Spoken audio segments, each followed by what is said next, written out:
Buenas noches, grato contar con su compañía en este horario. Martes de 9 a 9:30 de la noche, el gran debate con Adolfo Beck en Teleamiga Internacional, Televisión de Valores. Tema del programa, 30 años del Palacio de Justicia. Una versión para las nuevas generaciones. ¿Qué hay de nuevo? A pesar de que todos los medios han tocado este tema, pues ¿qué hay de nuevo? ¿Qué es lo realmente novedoso en torno a la versión de hoy, 2015, sobre la toma y la retoma del Palacio de Justicia? Invitados, quiero saludar a la investigadora Maure Maya, bienvenida. Muchas gracias, Adolfo, muchas gracias a todos y muy contenta de estar acá hoy. Usted escribió el libro Prohibido Olvidar. Prohibido olvidar, 2 miradas sobre la toma del Palacio de Justicia, con Gustavo Petro. ¿Cuál es el gran aporte de ese libro en una sola frase? Contexto histórico y consecuencias de la toma del Palacio de Justicia. Muy bien. Saludo al general retirado Néstor Ramírez, académico, vinculado ahora a la Universidad Sergio Arboleda. Qué grato verlo, general. Es un gusto participar con ustedes. ¿Usted no participó en la toma? No, yo me encontraba en los Estados Unidos. ¿Y por qué le ha dado por investigar a fondo el tema? Entre otras cosas, en el sitio donde yo estaba llegaban periódicos de más de 80 países. Y yo buscaba información y no se publicó nada de lo del Palacio de Justicia. Pero es la pregunta, ¿por qué le ha dado por investigar a fondo el tema? No, investigo todos los temas de la guerra revolucionaria, es mi afición, más por afición. Y este tema del Palacio de Justicia, pues, es singular. Gracias por venir, general Ramírez. Cierra la lista de invitados. Hipólito Mariño. ¿Ese es su nombre o nombre de combate? Mi nombre Mariño. Hipólito. Fabio Hipólito Mariño. Fabio Hipólito Mariño. Sí. Excombatiente del M-19. Excombatiente del M-19. ¿Usted no participó en la toma? No participé. ¿Por qué no participó en la toma? Porque estaba en otras tareas propias de la organización y de los tiempos en una región geográfica distinta. Yo estaba en el Valle del Cauca. ¿Pero usted se enteró de la toma o esto era...? No, por las noticias. ¿Pero antes de, no? Antes no, porque la organización se plantea unos mecanismos de conspiración, de secreto y de compartimentación propias de la guerra. ¿Coincide usted con Navarro que esto fue un error histórico? El error histórico está en todo el acontecimiento, en la toma y en la retoma del Palacio de Justicia. O sea, entonces, ahí mete usted al M-19, que fue un error. El error militar de apreciación y la búsqueda de la paz en el procedimiento que en ese momento se tenía. Pero los acontecimientos tristes de la retoma del Palacio son los que nos tienen al borde de una situación jurídica pero es arbitrario, inestable. porque usted habla de los acontecimientos tristes de la retoma, no de la toma. Y de la toma. De la toma, muy bien. ¿Cuál es el gran aporte? ¿Qué es lo que tenemos de nuevo en torno al Palacio?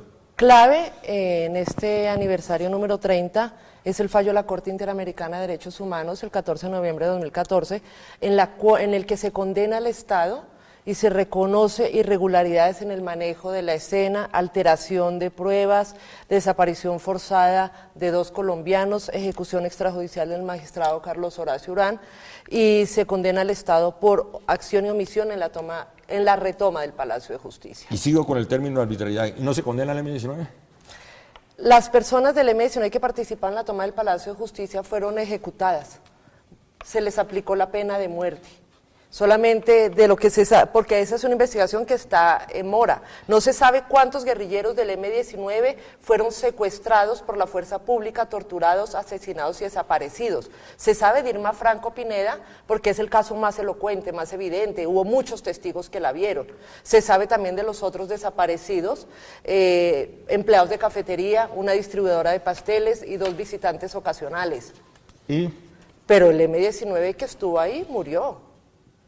Y eso, todos murieron. Pero eso incluye el comandante del M-19, Álvaro Fayad, fue asesinado, ejecutado en un crimen de guerra en 1986 en Bogotá. Pero no en el Palacio de Justicia. No en el Palacio de Justicia, por supuesto.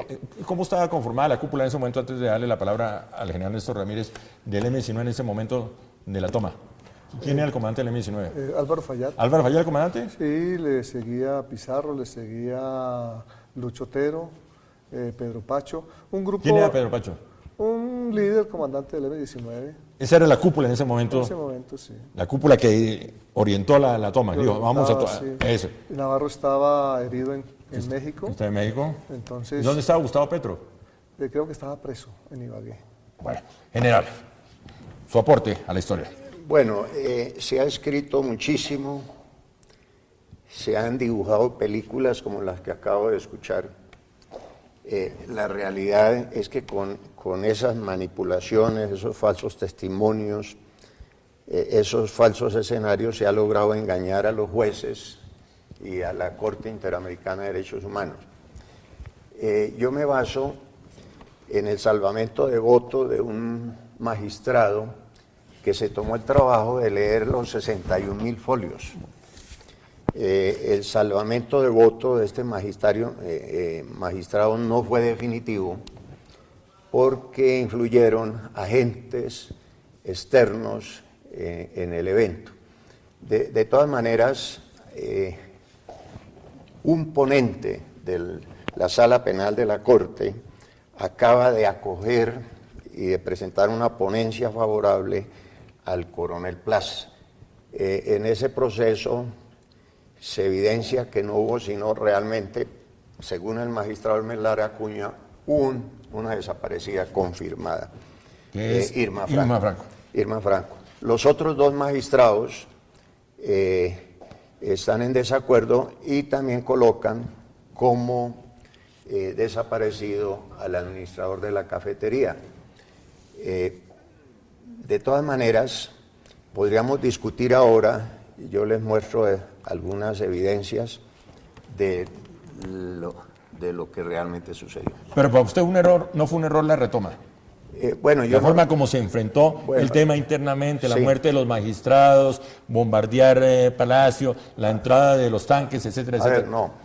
El hecho, la causa eficiente, llamémoslo así, fue la acción del M-19 en busca de la toma del poder, que era lo que ellos pensaban en ese momento.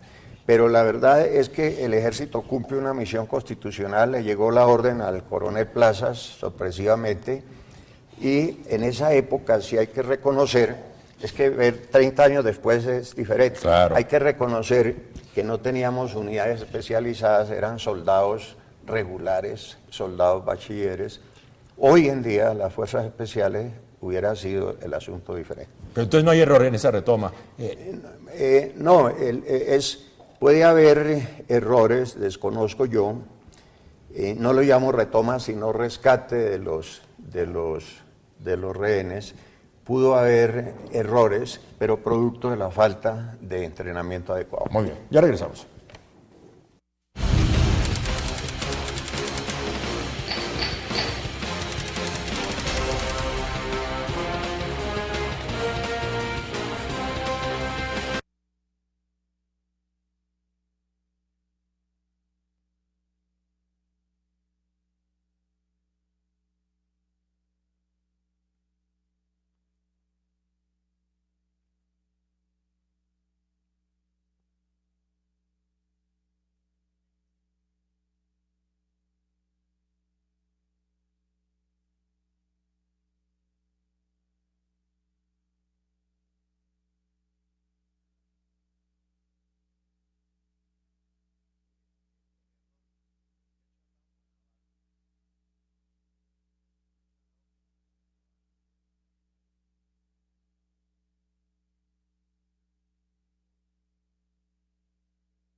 Continuamos.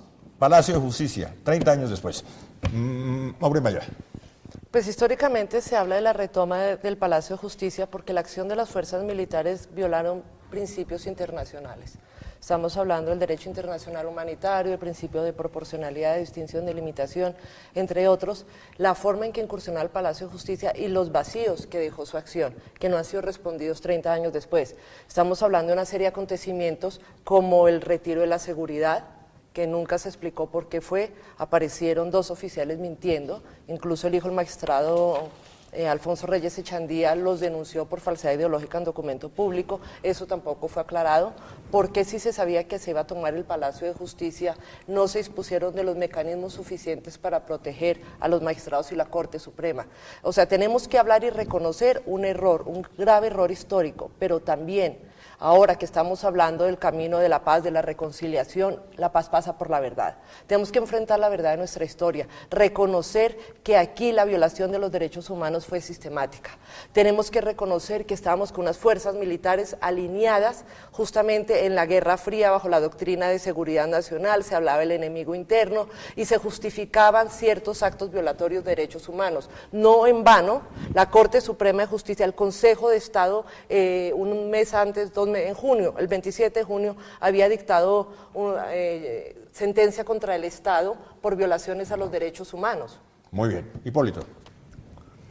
La magnitud de un acontecimiento como este, como el Bogotazo, como la violencia del 49, genera unos escenarios de investigación muy exigentes, muy profundos. Hoy conocemos muchas más verdades que están sacando a flote una realidad, una historia, unos recuerdos.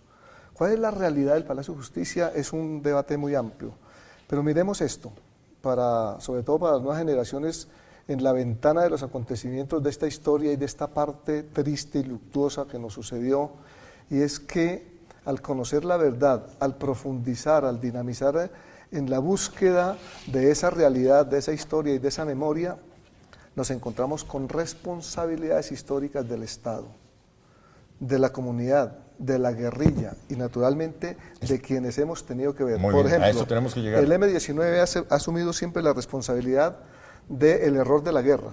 La guerra es un error. Bueno. Y como error de la guerra, muy pronto, a los 4 años, dimos un paso trascendental, tal vez más grande que el mismo de la guerra, que fue asumir con decoro, con prudencia y con dignidad la desmovilización de nuestras armas y pasar a la vida política, que en estos 25 años también en ese mismo decoro la hemos defendido. En este tipo de acontecimientos lo que más pierde espacio en la verdad. La verdad. Por ejemplo, ¿usted sabe quién mató a Jorge C. Gaitán? ¿Tiene la verdad completa de quién mató a Gaitán? ¿Quién mató a Rafael Uribe? Pues, el caso colombiano. ¿Quién mató a Kennedy? ¿Conoce la verdad completa? ¿Por qué ya Rubio aparece en su momento y le pega el tiro a Oswald? Todo esto, la verdad, queda con muy poco espacio. General Néstor Ramírez. A ver, a mí me sorprende que teniendo 70 testigos, 2, 4, 5 magistrados, 10 jueces, 30 conjueces y una cantidad de personas, digamos, se le haya dado y mala procuraría preeminencia a 6 falsos testigos. Un cabo, por ejemplo, es muy corto el tiempo para narrarles todo, pero por ejemplo, uno de los testigos, Villamarín, que le cambian el nombre Villamizar por Villamarín, cuya firma se la falsifica, un grafólogo determina quién le falsificó la firma, que no estuvo en la escuela de caballería, que después manifiesta que él no declaró lo que declaró. Bueno, a esos 5 testigos se les da preeminencia, pero no se citan a los 3 magistrados. Por ejemplo, hace 4 días salió un magistrado que le faltó una pierna, yo lo escuché, diciendo cómo los colocaron en fila en el borde de la escalera, los ametrallaron, él salió rodando por la escalera, lo creyeron muerto. Un segundo, ¿los ametrallaron? Sí, en el palacio, narra él. Pero ¿quién está detrás de ese arma? Un magistrado de él. Sí, pero él habla de aquí, que los ametrallaron. El M-19. Ah, eso es lo que decía. Me disculpa, pero es que Murcia Ballén dio una declaración muy diferente hace 30 años, incluso lo reprodujo la revista Código. Bueno, y eso para llegar. Y otra cosa, cuando se hizo los análisis de medicina forense, se demostró, está demostrado, incluso son documentos públicos, yo pude acceder a ellos, se demostró que los magistrados de cuyos restos había espacio para el análisis, había muerto por armas del Estado. El mismo Yesir Reyes Alvarado contó cómo su padre, el magistrado Alfonso Reyes Echandía, murió por un disparo de un arma 9 milímetros de la policía en el tórax, pese a que había otra declaración que negaba estos Pero hechos, usted- pero no, estamos no, hablando no. de evidencias. Es que no soy yo, es el magistrado Hermes Lara Sí. Acuña, encuentra, por ejemplo, en el cuarto piso el ejército nunca subió.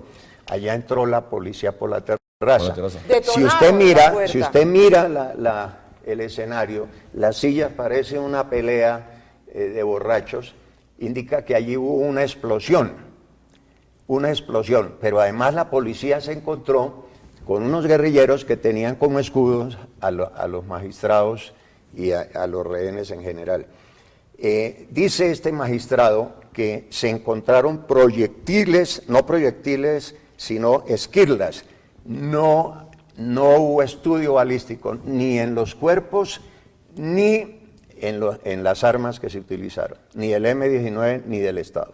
Entonces no hay prueba. En un momento se negó esos estudios, sí. Según el magistrado. Sí. No, y en es un ponencia de la Sala de Casación de la Corte Suprema de Justicia. General, yo lo invito a que lea el informe que presentó la Defensoría del Pueblo en 1995, donde se hace ese análisis y se toman el caso de varios magistrados, como de Génico, como de Salom, que incluso trató de ser secuestrado con ambulancia fantasma de Cajanal por parte de las fuerzas militares. No, yo me remito a la del país. Corte Suprema de Justicia. Bueno, Sí, en honor a la verdad. Hay investigaciones tanto de la toma como de la retoma. Un mensaje a la juventud, un mensaje a las nuevas generaciones en honor a la verdad. Hay un magistrado asesinado dentro del Palacio de Justicia en esos acontecimientos que se llama Carlos Horacio Urán. Pero 20 años después sale un video en donde él sale caminando y vivo y luego aparece muerto dentro del Palacio de Justicia. Estos acontecimientos de la guerra, estos acontecimientos tristes del Palacio de Justicia son los que nos ayudarán para que las futuras generaciones no vuelvan a caer en el abismo de la guerra, y por eso el M-19. En 25 años llevamos públicamente la frente en alto defendiendo la decisión tomada de no más armas. No más. Ese es nuestro propósito. Bueno, ya continuamos con el tema.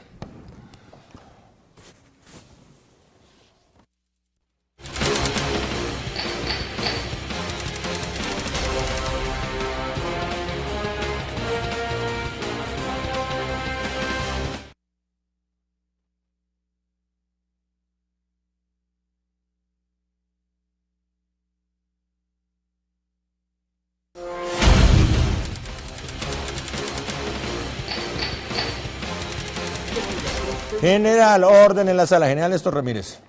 Más elementos para la discusión. A ver, a mí me sorprende que, por ejemplo, no se llame a declarar a Samuel Buitrago, ¿Quién es Samuel Buitrago? uno de los magistrados rehenes. Creo que él fue el que trató de salir del baño y cuando salió vio herido, gravemente herido al magistrado Urán. Y luego aparece en una película saliendo el magistrado Urán campante con una herida. Entonces, ¿cuál es su interpretación?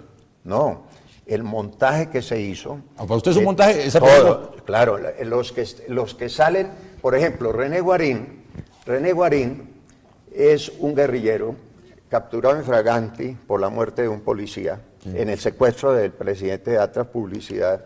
Lo capturan con la carabina de un policía asesinado y funge ahora como activista de derechos humanos. Él hace ver a su hermana, Guarín, María Pilar Guarín, como saliendo del palacio, y la que sale del palacio es la ascensorista, en un programa con Claudia Gurizati, muestra Claudia Gurizati, yo estuve en ese programa, a la izquierda cuando ella la entrevista, y a la derecha la ascensorista cuando mueve la cabeza, es la misma persona. Sin embargo, se trató de hacer ver cómo María Cristina Guarín, sacada del palacio, asesinada y regresada. Y así son todos esos... Bueno, pero una pregunta concreta. ¿Quién desaparece a Irma Franco? Bueno, Irma Franco efectivamente desapareció. En todo caso no es imputable al coronel Plazas, porque el coronel Plazas no tenía nada que ver. A él tuvo que ir con los blindados para poder romper la puerta de Palacio y poder entrar a las tropas. Entonces, si no es el coronel Plazas, ¿quién está detrás de eso? ¿Pero el coronel no era el comandante del operativo? No. El coronel Plazas era el menos antiguo. Lo que pasa es que el coronel Plazas dijo, aquí defendiendo la democracia, maestro, y se volvió el objetivo. No, él no era el más antiguo, pero también había policía, había muchas autoridades. Pero hay que reconocer que ella sí fue desaparecida. ¿Pero quién está detrás de todo eso? ¿Averigüe Vargas? Sí, No, a ver. A ver. Las personas no desaparecen por arte de magia. Tenemos que reconocer que la desaparición forzada fue una práctica sistemática en el país. Si vamos a hablar de verdad, empecemos a reconocer eso. Irma Franco Pineda fue desaparecida de manera forzada por las fuerzas militares del Estado, y no fue este el primer ni el último caso de desaparición forzada. Frente a los empleados de cafetería, ¿quiénes les hacían aquellas llamadas anónimas durante los días 7, 8, 9 de noviembre advirtiéndoles de que sus seres queridos estaban siendo torturados? La declaración de Ricardo Gámez Mazuera, que dio en 1989, que no le pusieron mucha atención, justamente hablaba de cómo la secretaria del magistrado Carlos Medellín fue sacada a la fuerza del hospital y fue llevada a los batallones donde fue torturada. Se habla de cómo el coronel Alfonso Plazas Vega dijo frente al administrador de cafetería, Carlos Rodríguez Vera: me lo llevan, me lo trabajan y cada 2 horas me dan informes. Y cuenta las torturas que le infligieron a él y a otras de las personas. Hay cintas anónimas de militares que dan cuenta que personas de apellido Castiblanco, que otras personas de apellido Anzola estaban siendo torturadas en los batallones militares. Lo dijeron los mismos militares. Hipólito. Las investigaciones académicas, este es un hecho que exige la investigación académica, la investigación política, la investigación científica. Mire, en esto de las investigaciones hoy estamos encontrando luces. Acaban de aparecer en 3 fosas los restos de unas personas que fueron enterradas con otros nombres. Todo esto empieza a vislumbrar que el tema de la toma y la retoma del Palacio de Justicia tiene mucho tema para dar, pero en la pedagogía de la vida, en la pedagogía de la paz y de la reconciliación, conocer la verdad sobre la toma del Palacio y la retoma del Palacio y los acontecimientos posteriores que son a los que llevan un proceso de justicia hoy, es muy importante para ustedes, los jóvenes que nos están viendo. A ver, esas 3 apariciones ahora de supuestos desaparecidos muestran que lo que falta es por identificar. Gracias a este magistrado se logró la identificación de estas personas. Es la identificación de los 3 cadáveres refuerza la hipótesis o la ponencia del magistrado Hermes Lara Acuña, y que es la misma ponencia en la Corte Suprema de Justicia. Pero estoy de acuerdo, hay una desaparición y tendrá que hacerse justicia. El error del M-19, a mi modo de ver, ha sido, de algunos miembros del M-19, tratar de dedicársela al ejército con textos de esta especie, y ahora se les va a devolver, porque la investigación debería iniciar entonces desde el principio en igualdad de circunstancias, y esto va a perjudicar indudablemente al M-19. Eso que acaba de señalar el fiscal de revisar los indultos y las amnistías, eso es remover y llegar a un punto de equilibrio. Claro, pero es que eso lo iniciaron algunos miembros del M-19 con el odio, y entonces eso le entendí yo a Navarro Wolf. Ahora van a quedar en igualdad de circunstancias con el ejército, o sea, se va a iniciar una investigación al M-19, antes no existía. Muy bien. Pues ahí hay varias, sí, hay varios puntos. Por un lado, cuando hablamos del hallazgo de 3 víctimas de desaparición forzada, y ahora aparece como desaparecida la señora Ferrer, cosa que ni los familiares sabían. Ese hallazgo tiene que ser investigado muy minuciosamente, porque no es posible que aparezcan restos calcinados y una falda cuadros en perfecto estado. No es posible que el pedazo de pantalón o de zapato con el que ella fue enterrado no aparezca. Ahora, sobre los nuevos procesos hay que tener en claro varias cosas. Por un lado, la importancia del fallo de la Corte Interamericana de Derechos Humanos, que es contundente en las investigaciones y buena parte de sus hallazgos se basan en procesos nacionales. Bueno, pero eso de llamar como a el declarar informe del Diario a Oficial. Navarro, a ver. Vean, nosotros necesitamos llegar a la verdad del Palacio de Justicia y necesitamos que se asuman claras responsabilidades. Nosotros sabemos que las personas que están llamando a declarar por el M-19 no tuvieron participación en los hechos. Sabemos que solamente hubo 2 sobrevivientes de la toma del Palacio de Justicia. Estas personas, me parece importante que den su versión, que se abra el espacio, pero es para llegar a la verdad. Hipólito. Naturalmente que la disposición que hace 26 años asumió el M-19 para decir, contar y asumir la verdad de la guerra, de la paz y de la política en Colombia sigue viva. Ni más faltaba, la mejor disposición para que se conozca la verdad está también de parte nuestra. Y como todos los miembros del M-19 que participaron en ese acontecimiento triste, como ya lo dije, están muertos, la responsabilidad política de quienes quedamos vivos está en aclarar la verdad, en difundir la verdad y en estar prestos para la reconciliación y para la paz. Frase final, general Néstor Ramírez. No, ha habido un gran despliegue, han corrido mares y océanos de tinta, pero no se ha dicho la verdad. No se han citado los verdaderos testigos porque no conviene, y se ha convertido esto en un negocio, porque los colombianos vamos a tener que pagar cantidades enormes de dinero sin ser culpables. Entonces yo creo que aquí no se ha dicho la verdad y no se ha dicho la verdad porque no se han citado los verdaderos testigos, que son los magistrados que han sido rehenes, que es tener en cuenta las declaraciones de la ascensorista, tener en cuenta las declaraciones de más de 60 Terminó su testigos. tiempo, ya. Frase final, Mormeña. Los colombianos efectivamente van a tener que pagar millones de pesos también por los crímenes que han cometido sectores de las fuerzas militares. Y eso es importante aclararlo. Incluso en el diario oficial del 17 de junio de 1986 se reconstruye varios aspectos fundamentales dentro de la toma del Palacio de Justicia. Y la verdad es para que no se repita lo que ha pasado en este país. Frase final. La paz es muy costosa, pero más costosa, colombianos, amigos, es la guerra. Gracias por venir, general Néstor Ramírez, por su aporte. No, gracias a usted. Muy amable, no me vaya. Gracias, Hipólito Amarillo. Muchas gracias. A ustedes muy amables por su atención y nos encontramos la próxima semana, martes de 9 a 9:30 de la noche en el gran debate con Adolfo Beck en Teleamiga Internacional, Televisión de Valores. Feliz noche.